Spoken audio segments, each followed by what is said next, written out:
neste vídeo, nós faremos a correção da APX1 feita, né, pelos alunos no primeiro semestre de 2022, tá? Então, é da disciplina de Português 1. Aqui quem fala é a professora Ilana Rebelo, professora da UF, tutora à distância do curso de Português 1, CEDERJ UF, tá? Então, nós vamos corrigir, então, a APX1.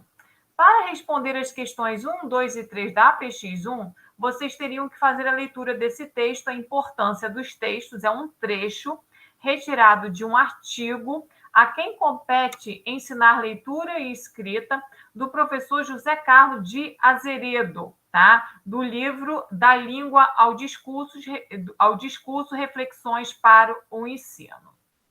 Bem, então o texto diz: a importância do texto na aula de língua não é novidade.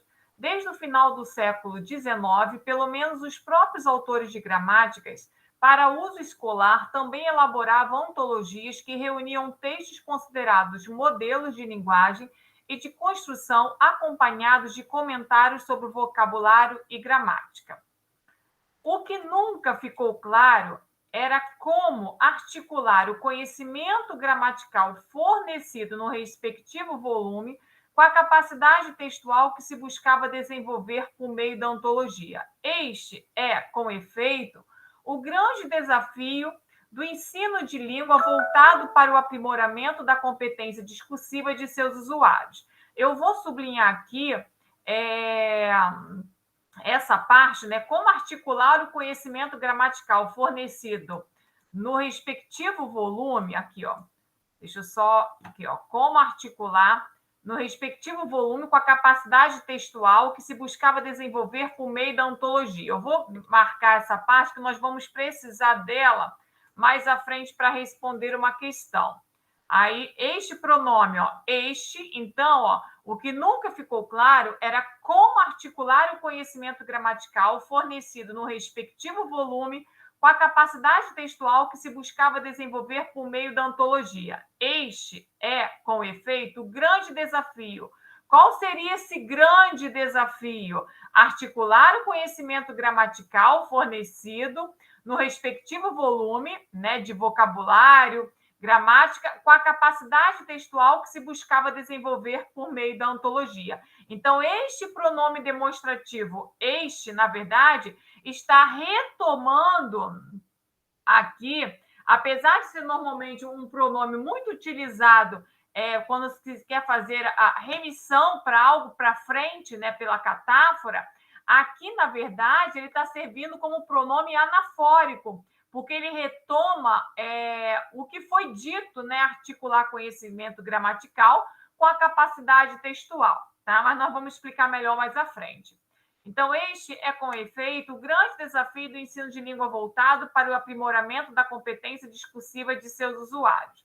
Mas hoje se fortalece nos meios escolares e acadêmicos a convicção de que a tarefa de desenvolver habilidades de leitura e expressão não depende só dos professores formados nos cursos de letras. Por mais que, em virtude da formação teórica que recebem, caiba a eles a parte substancial desse trabalho. Com efeito, insisto nesse ponto, a leitura e a expressão são habilidades que embasam e permeiam a construção do conhecimento em todas as áreas do saber. Historiadores, geógrafos, matemáticos, biólogos, astrônomos, arquitetos, filósofos, cronistas, esportivos, teólogos, antropólogos, juristas, políticos, economistas, etc. E etc. Só se destacaram nas respectivas áreas e desfrutaram de prestígio na sociedade em geral, porque foram ou são bons leitores e estavam ou estão aptos a expressar o que pensavam e pensam, e sabiam ou sabem com desenvoltura, clareza e propriedade verbal. O primeiro e mais importante objetivo da escola é preparar o aluno para expressar-se oralmente por escrito e para compreender adequadamente o que ouve ou lê. É por meio de texto que nos fazemos entender e compreendemos o que os outros nos comunicam. Por isso, é imprescindível que, em todas as disciplinas que dependem da leitura de textos, os professores orientem seus alunos na leitura, comentem o vocabulário pertinente à respectiva área de conhecimento, Analisem os procedimentos com que o autor sustenta um ponto de vista ou assegura a legitimidade às informações que difunde. Bem, a partir desse texto, vocês teriam que responder a questão 1. O que nunca ficou claro era como articular o conhecimento gramatical fornecido no respectivo volume com a capacidade textual que se buscava desenvolver por meio da ontologia. Este é com efeito, ou seja, a dificuldade, né? Como articular o conhecimento gramatical fornecido no respectivo volume com a capacidade textual que se buscava desenvolver por meio da ontologia, né? Então, a forma pronominal em destaque, então, é o eixo, tem função coesiva. Identifique seu referente e o mecanismo de coesão empregado. Então, se o eixo está fazendo articulação com o que já foi dito, né, está fazendo referência ao que já foi dito, né, nós temos, então, aqui um mecanismo chamado de anáfora, tá? Então, a forma pronominal este recupera, por meio do mecanismo de coesão gramatical por anáfora, o que foi dito anteriormente, ou seja, a dificuldade de articular o conhecimento gramatical fornecido nos livros com a capacidade textual a ser desenvolvida por meio de ontologias, tá? Então, aqui vocês teriam que identificar o referente. Qual é o referente do pronome este? Capacidade, né? Dificuldade de articular o conhecimento gramatical fornecido pelos livros com a capacidade textual a ser desenvolvida por meio de ontologia. Então, esse é o referente. Então, o pronome que está fazendo esse mecanismo de coesão é este pronome demonstrativo aqui, o este, que está fazendo referência a algo que já foi dito. Então, por conta disso, nós estamos diante da anáfora. Se estivesse fazendo referência a algo que ainda seria dito, aí nós já teríamos um outro mecanismo, que é o mecanismo da catáfora. Mas aqui, nessa primeira questão, a referência é feita com um termo, né, com um referente que já foi colocado anteriormente no texto, ok? Bem, essa é uma questão que valia 2 pontos. Dúvidas, vocês podem pesquisar no cadernos didáticos, na aula 5, que vai falar desses mecanismos de coesão feitos por meio de pronomes, tá? Questão 2. Observe os 2 fragmentos seguintes. A importância do texto na aula de língua não é novidade.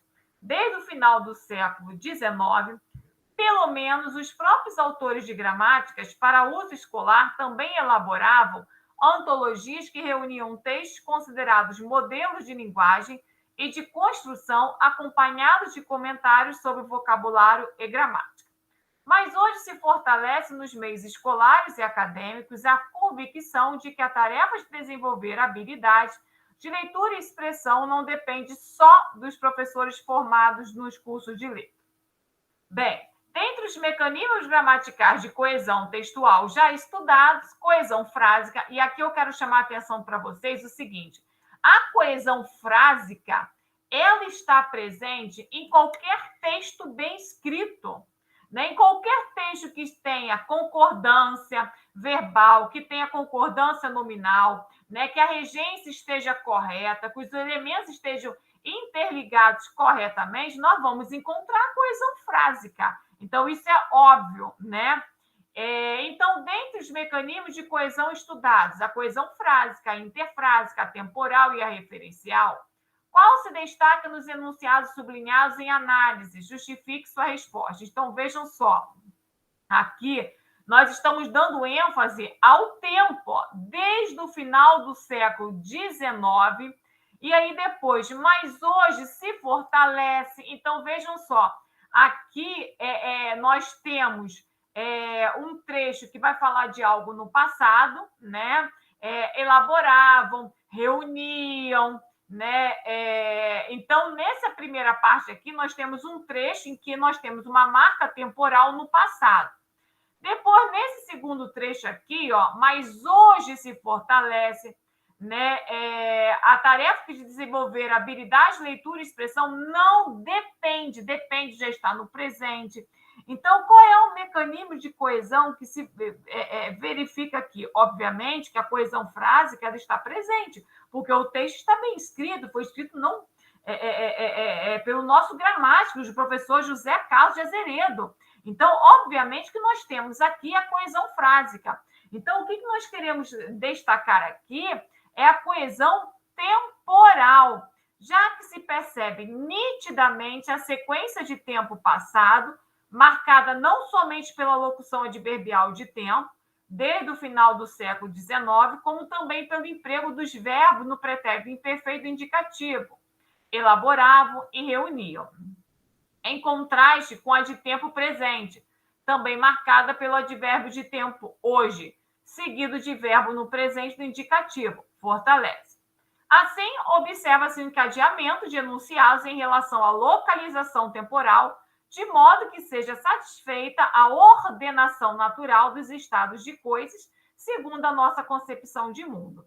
Quem tiver dúvida a respeito ainda do que é coesão temporal, é só consultar o caderno didático da aula 8, tá? Esses cadernos didáticos, eles estão disponíveis na nossa plataforma do CEDERD, né, de sala de aula, mas também ficam disponíveis no Google, né? Se vocês fizerem uma pesquisa no Google, pesquisarem português 1, português 2 do CEDERD, vocês conseguem esse material didático, tá? Questão 3 ainda sobre o texto do professor José Carlos de Azeredo. Retomando o fragmento 2, complete-o de acordo com a sua compreensão do texto lido. A seguir, identifique a relação semântica estabelecida. Para essa questão, a resposta é livre. No entanto, a relação, a correlação não é livre. Por quê? Aqui nesse trecho, nós temos a expressão não, deixa eu marcar aqui, ó, o não, deixa eu marcar aqui, ó, o não só que exige o par correlativo. Então, se eu tenho aqui a expressão não só, eu preciso estabelecer a correlação com mas também.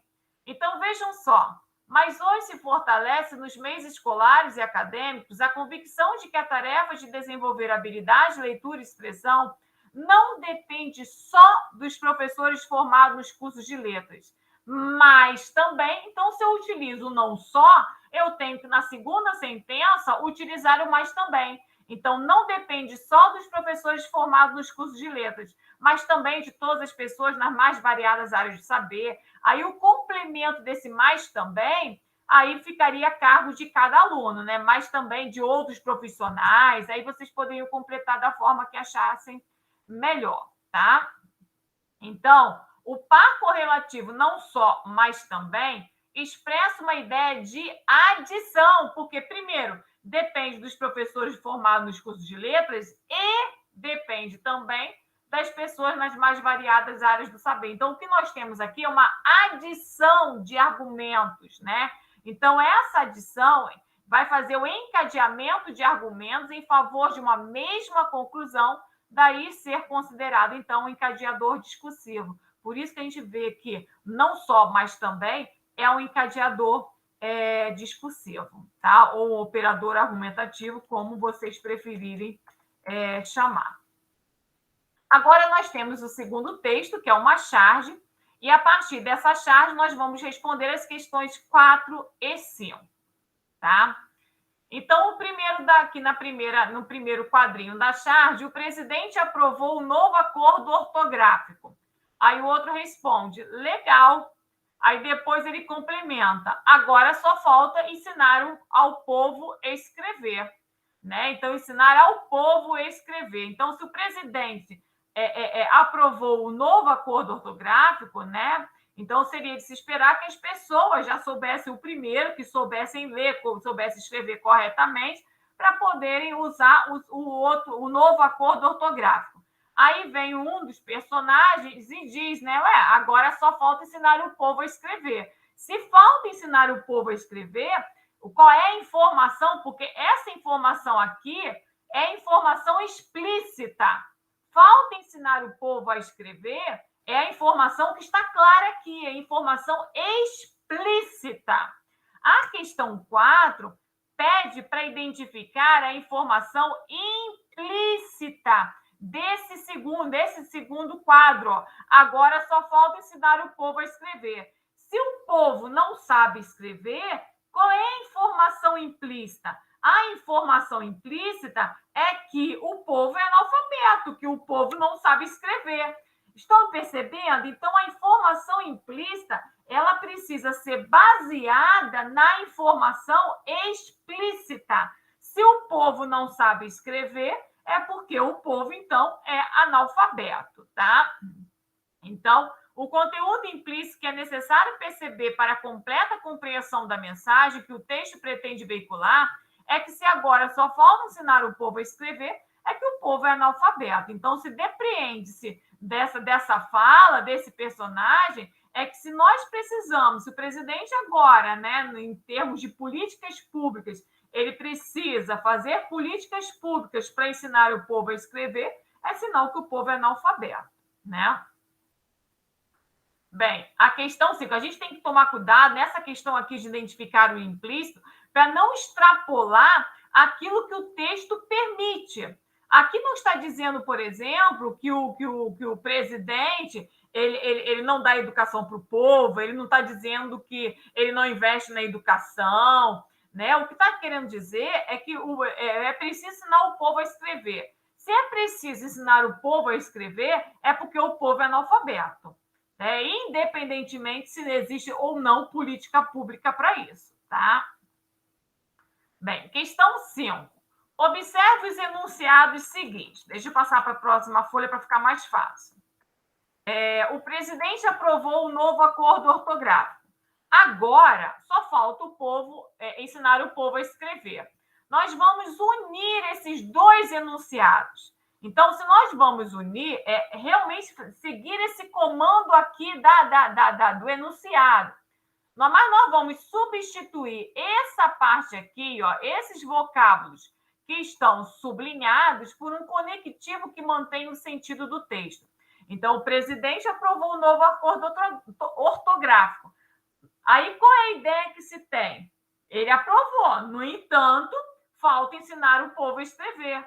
Ou qualquer outro conector que estabeleça essa relação de adversidade. Né? Então, o presidente aprovou o novo acordo ortográfico, mas falta ensinar o povo a escrever. Porém, falta ensinar o povo a escrever. Contudo, falta ensinar o povo a escrever. Entretanto, falta ensinar o povo a escrever. Ou seja, qualquer conector adversativo. Tá? Observa-se que os conectivos adversativos mantêm a ideia de contra-expectativa ou contraste que já estava presente no texto. Então, agora só falta ensinar o povo a escrever. Dentro desse agora só falta ensinar o povo a escrever, já tem essa ideia de adversidade, de contra-expectativa, tá? Então, na verdade, quando a gente tira o agora só e substitui por um conectivo adversativo, nós estamos, na verdade, mantendo o mesmo valor que já existia no texto, no entanto, agora substituindo esse agora só por um conectivo de contra-expectativa, tá? Quem tiver dúvida, é só pesquisar lá no nosso caderno didático na aula 7, ok? E para os alunos do CEDERJ que ainda tiverem alguma dúvida em relação a essa correção da APX1 de 2022-1, é só me procurarem pela sala de tutoria, ok?